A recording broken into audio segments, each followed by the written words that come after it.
है तो जापान कई बार खतरनाक अर्थक्वेक और सुनामी की लपेट में रहा है। वैसे तो अर्थक्वेक और सुनामी से बचना किसी के बस की बात ही करने के सिवा और कोई ऑप्शन भी नहीं है। ज़ेम की वीडियोस में एक बार फिर से खुशामदीद। नाजरीन, पिछले 1300 सालों में करीब 143 सुनामीज जापान पर हमला कर चुके हैं, जिनके नतीजे में अभी तक 1,30,874 लोगों की जान जा चुकी है। इनमें सबसे खतरनाक ईयर 1741 में आया था, जिसमें सुनामी की वेव 90 मीटर्स ऊंची थी। अफसोस की बात यह है कि जैसे जैसे वक्त गुजरता जा रहा है, जापान में सुनामी का खतरा भी बढ़ रहा है। सिर्फ 2022 में ही 300 से भी ज्यादा अर्थक्वेक्स रिकॉर्ड किए गए हैं। हत्ता के कई बार एक दिन में 3 से 4 अर्थक्वेक्स भी रिकॉर्ड किए जा चुके हैं। जापान दुनिया का वाहिद मुल्क है जहां अर्थक्वेक्स इतने कॉमन हैं कि यहां पर स्काई स्क्रैपर्स को अर्थक्वेक प्रूफ बनाना कंपलसरी होता है। जबकि 2000 से लेकर 2022 तक जापान 5 मर्तबा छोटे बड़े सुनामी को बर्दाश्त कर चुका है, जिनमें 2011 वाला सबसे जानलेवा था। 11 मार्च 2011 को ओशिका पेनिनसुला से 72 किलोमीटर ईस्ट में समंदर के अंदर 9.1 मैग्नीट्यूड का अर्थक्वेक पूरे 6 मिनटों तक चलता रहा, जिसकी वजह से एक मैसिव जायंट सुनामी ने जन्म लिया। ये दुनिया का चौथा बड़ा अर्थक्वेक, जबकि जापान की रिकॉर्डेड हिस्ट्री का सबसे बड़ा था। इसके नतीजे में जो सुनामी पैदा हुआ उसने समंदर में 55 मीटर या फिर 180 फीट ऊंची लहर पैदा की। पानी की लहरें 700 किलोमीटर फी घंटा की स्पीड से सेंडाई सिटी में दाखिल हुई और कोस्ट से 10 किलोमीटर अंदर तक पहुंची। सुनामी का सबसे बड़ा मसला ये होता है कि मॉडर्न टेक्नोलॉजी से भी इसको प्रिडिक्ट नहीं किया जा सकता। लिहाजा सेंडाई के रेजिडेंट्स, जिनको सिर्फ 8 मिनट पहले सुनामी की वार्निंग दी गई थी, उनमें से हजारों लोगों को भागने का मौका भी ना मिल सका। इस वाक़े की वजह से 2,28,000 लोग बेघर हो गए और 15,000 लोग अपनी जान से हाथ धो बैठे। एक तरफ कयामत का आलम था तो दूसरी तरफ यहाँ फुकुशिमा डाइची न्यूक्लियर प्लांट भी फेल हो गया, जिसकी वजह से खतरनाक न्यूक्लियर डिजास्टर ने जन्म लिया। जापान को इस सुनामी ने टोटल 235 अरब डॉलर्स की चोट पहुंचाई, जिसको दुनिया का सबसे महंगा डिजास्टर भी माना जाता है। अब यहाँ सवाल ये पैदा होता है कि जापान हमेशा से ही सुनामी की लपेट में क्यों रहता है। इसकी सबसे बड़ी वजह जापान की जियोग्राफिकल लोकेशन है। पैसिफिक ओशन का ये पूरा हिस्सा जो आप देख रहे हैं, ये दुनिया में 90% अर्थक्वेक्स, वोल्केनिक इरप्शंस और सुनामी का बायस बनता है। ये जो रिंग बन रही है, इसको द रिंग ऑफ फायर कहा जाता है। इसके नीचे दुनिया के सबसे ज्यादा एक्टिव वोल्केनोज मौजूद हैं, जिनको कई टेक्टोनिक प्लेट्स ने घेर रखा है। और बदकिस्मती है जापान की कि वो बिल्कुल इस रिंग के बेल्ट पे आता है। यही वजह है कि यहाँ हर आए दिन अर्थक्वेक्स और हर आए साल टाइफून या फिर सुनामी का हमला होता है। इन सब मुश्किलात के अलावा जापान का एक और मसला भी है, और वो ये है कि पूरे जापान का 70% लैंड एरिया सिर्फ पहाड़ों से भरा हुआ है, और जो 30% फ्लैट सरफेस है वो ज्यादातर सिर्फ कोस्टल एरियाज में ही मौजूद है, जहाँ सुनामी का खतरा हर वक्त मंडला रहा होता है।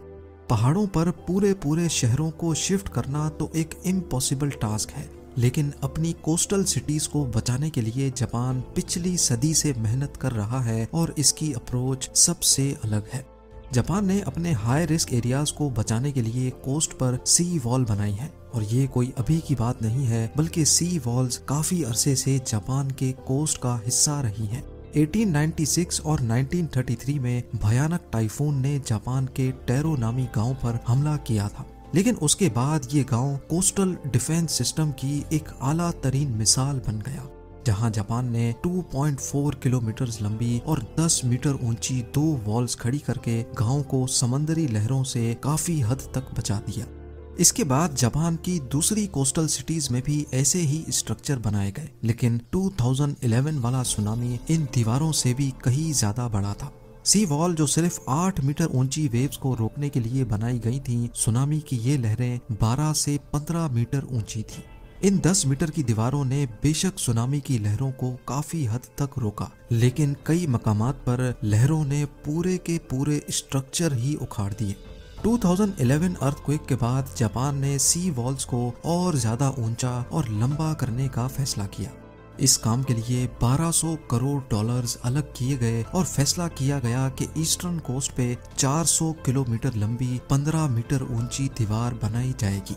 ये दीवारें पिछली दीवारों से करीब 5 मीटर ऊंची, जबकि इनकी फाउंडेशन जमीन में 25 मीटर अंदर तक अपनी जड़ें मजबूत किए हुए हैं। इनकी चौड़ाई भी पहले से काफी ज्यादा रखी गई है और इनका स्ट्रक्चर और डिजाइन खास तौर पर सुनामी वेव्स को रोकने के लिए बनाया गया है।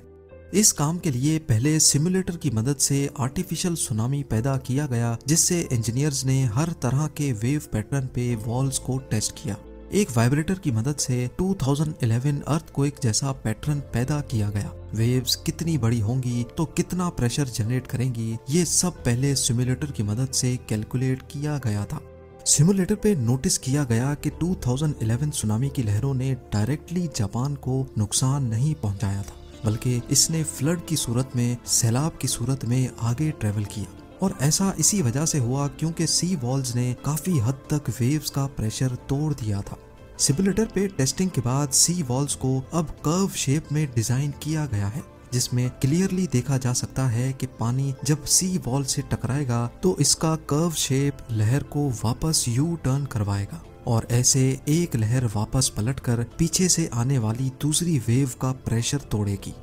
सुनामी की वेव्स के प्रेशर को तोड़ने के लिए जापान ने सिर्फ वॉल्स ही नहीं बनाई, बल्कि हॉट स्पॉट लोकेशंस के करीब समंदर में ब्रेक वाटर भी बनाए गए हैं।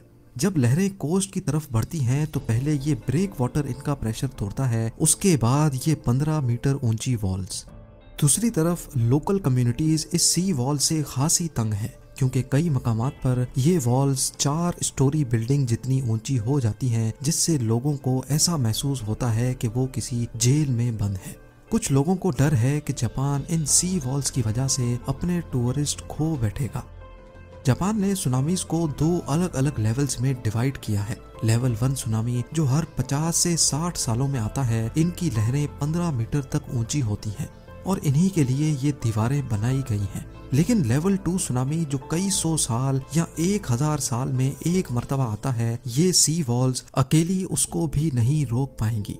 इसके लिए हॉटस्पॉट लोकेशंस पर सुनामी मिटिगेशन पार्क्स बनाए जाएंगे। इन पार्क्स में दरख्तों की एक दीवार होगी जो न सिर्फ सुनामी के प्रेशर को तोड़ेंगी, बल्कि पानी जब वापस समंदर में जाता है तो अपने साथ बहुत सारे ऑब्जेक्ट्स भी लेकर जाता है। दरख्तों के तने मोटे मोटे ऑब्जेक्ट्स को रोकने का काम भी करेंगे। जापान की सी वॉल इंजीनियरिंग का एक हैरान कुन कारनामा है और तबाह कुन सुनामी का सामना करने में किसी हद तक फायदेमंद भी। अपने आप को कुदरती आफत से बचाने के लिए जापान हर मुमकिन कोशिश कर रहा है, लेकिन उसके साथ ही जापान इस हकीकत से भी आगाह है कि ये सी वॉल कोई परमानेंट सॉल्यूशन नहीं है। बढ़ती हुई ग्लोबल वार्मिंग समंदरों के लेवल को दिन ब दिन बढ़ा रही है, तूफानों की शिद्दत बढ़ रही है और अर्थक्वेक्स एक रोज का मामूल बन चुके हैं। जापान को अच्छी तरह मालूम है कि ये जायंट स्ट्रक्चर इसको कुदरती आफत से 100% प्रोटेक्शन नहीं दे सकेगा। 12 अरब डॉलर्स का खर्चा करके असल में जापान ने अपने लोगों के लिए टाइम खरीदा है, ताकि जब ये दीवार वेव्स के प्रेशर को तोड़ेंगी तब तक लोगों को वहां से निकलने का टाइम मिल जाएगा। उम्मीद है जेम टीवी की ये वीडियो भी आप